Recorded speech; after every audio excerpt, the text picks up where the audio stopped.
Welcome to Chaos Engineering.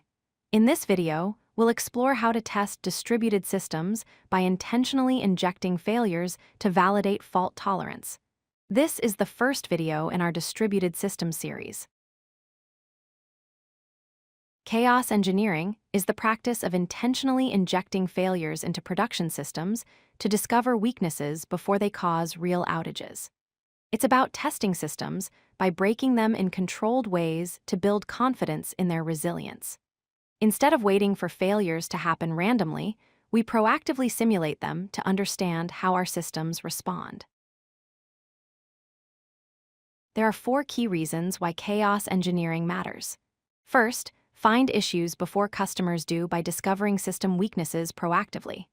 Second, build confidence by proving your system can handle real-world failures. Third, understand system behavior by learning how components fail under stress. Fourth, reduce incident recovery time by practicing responses to failures in a controlled environment. There are several common types of chaos experiments. Instance termination randomly kills servers or containers to test recovery mechanisms. Network latency injection adds artificial delays to network calls to simulate slow connections. Network partition simulates communication failures between services. Resource exhaustion stresses CPU, memory, or disk capacity to test system limits. The chaos engineering process follows 4 steps. Step 1, define steady state by establishing normal system behavior metrics. Step 2, hypothesize by predicting how the system will behave under failure. Step 3, run the experiment by injecting failure in a controlled environment.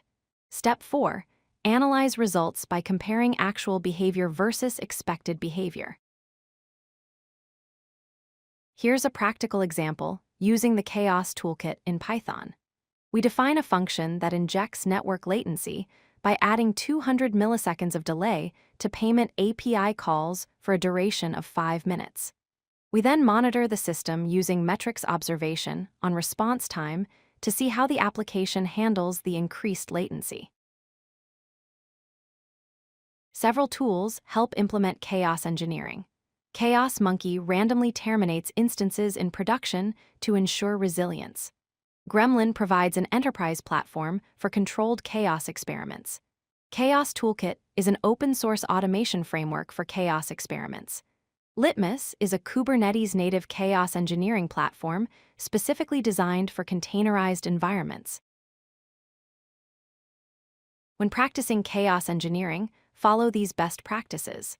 Start small by beginning with non-critical systems and staging environments before moving to production. Monitor everything by ensuring comprehensive observability before running experiments. Have rollback plans so you're always ready to stop experiments quickly if needed. Document findings by sharing learnings and using them to improve system design. Chaos engineering comes with challenges. Production risk is a concern because experiments can cause real customer impact. Cultural resistance exists because teams may fear intentionally breaking systems. Resource investment is needed because this requires time, tools, and dedicated effort from your team.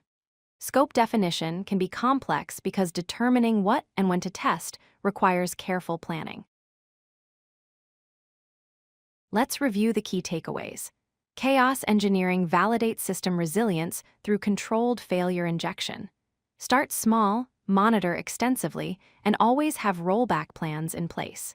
Build confidence in your distributed systems before failures happen in production. By following these principles, you can create more reliable and resilient systems. If you like this video, hit that like button and don't forget to subscribe. Visit codelucky.com for more such useful content.